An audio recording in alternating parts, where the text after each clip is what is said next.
ಪ್ರಭು ಯೇಸುವಿನಲ್ಲಿ ಅನುಗ್ರಹಿತರಾದ ಪ್ರಿಯರೇ, ಈ ತಿಂಗಳು ಸರ್ವಶಕ್ತ ದೇವರ ಅತಿ ಪರಿಶುದ್ಧವಾದ ದೇವರ ವಾಕ್ಯವನ್ನು ಆಲಿಸಲು ದೇವರು ನೀಡಿದ್ದ ಈ ಒಳ್ಳೆಯ ಸಮಯಕ್ಕಾಗಿ ದೇವರಿಗೆ ಕೃತಜ್ಞತೆಯನ್ನು ಸಲ್ಲಿಸೋಣ.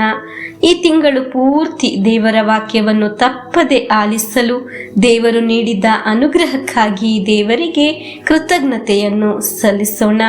ನಮ್ಮ ಮಕ್ಕಳಿಗಾಗಿ ಉಪವಾಸ ಪ್ರಾರ್ಥನೆಯಿಂದ ಇರುವ ದಿನಗಳಾಗಿವೆ. ಅದೊಂದು ಅನುಗ್ರಹವಾಗಿದೆ. ಉಪವಾಸದಿಂದ ನಾವು ಪ್ರಾರ್ಥಿಸುವಾಗ ದೇವರು ನಮಗಾಗಿ ಕಾರ್ಯ ಮಾಡುತ್ತಾರೆ. ಹಲ್ಲೆಲೂಯಾ. ದೇವರು ನಮಗಾಗಿ ಮಾತನಾಡುತ್ತಾರೆ. ಆಮೇನ್. ದೇವರು ನಮ್ಮ ಕಾರ್ಯಗಳಲ್ಲಿ ಸ್ಪರ್ಶಿಸುತ್ತಾರೆ. ಪ್ರಿಯರೇ, ನಿಮ್ಮ ಎಲ್ಲ ಕಾರ್ಯಗಳು, ದುಡಿತಗಳು, ಪ್ರಯತ್ನಗಳು, ಯಾತ್ರೆಗಳು, ಜವಾಬ್ದಾರಿಗಳು ಎಲ್ಲವೂ ಸಹ ದೇವರು ಅನುಗ್ರಹಿಸುತ್ತಾರೆ. ದೇವರ ವಾಕ್ಯವನ್ನು ಅನೇಕರಿಗೆ ಶೇರ್ ಮಾಡುವವರು ನೀವಾಗಿದ್ದೀರಾ. ಸ್ಟೇಟಸ್ ಹಾಕುವವರು ನೀವಾಗಿದ್ದೀರಾ. ನಿಮ್ಮಿಂದ ಎಷ್ಟು ವ್ಯಕ್ತಿಗಳು ಈ ಶುಶ್ರೂಷೆಯಲ್ಲಿ ಪಾಲ್ಗೊಳ್ಳುತ್ತಿದ್ದಾರೆ. ಇದೆಲ್ಲ ದೇವರ ನಾಮದ ಮಹಿಮೆಗಾಗಿ ಆಗಿದೆ.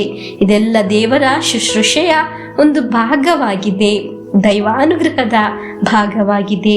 ಈ ತಿಂಗಳು ಪೂರ್ತಿ ದೇವರ ವಾಕ್ಯದೊಂದಿಗೆ ಜೀವಿಸಿದ ನಿಮ್ಮ ಜೀವನ ಅದ್ಭುತವಾಗುತ್ತದೆ. ಆಮೇನ್.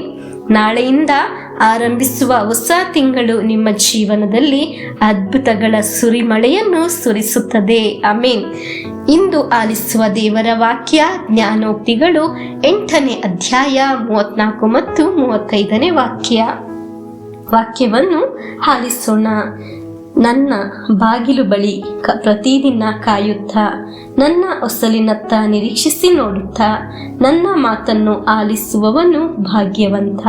ನನ್ನನ್ನು ಕಂಡುಕೊಳ್ಳುವನು ಜೀವನವನ್ನು ಕಂಡುಕೊಳ್ಳುವನು, ಸರ್ವೇಶ್ವರನ ಕೃಪಕಟಾಕ್ಷಕ್ಕೆ ಪಾತ್ರನಾಗುವನು. ಪ್ರಿಯರೇ, ನಾವು ಪ್ರತಿನಿತ್ಯ ದೇವರ ವಾಕ್ಯವನ್ನು ಆಲಿಸುವವರು, ಪರಸ್ಪರ ಶೇರ್ ಮಾಡುವವರು ಆಗಿದ್ದೇವೆ. ಅದು ದೇವರ ಸನ್ನಿಧಿಯಲ್ಲಿ ಮಹತ್ವ ಉಳ್ಳದಾಗಿದೆ.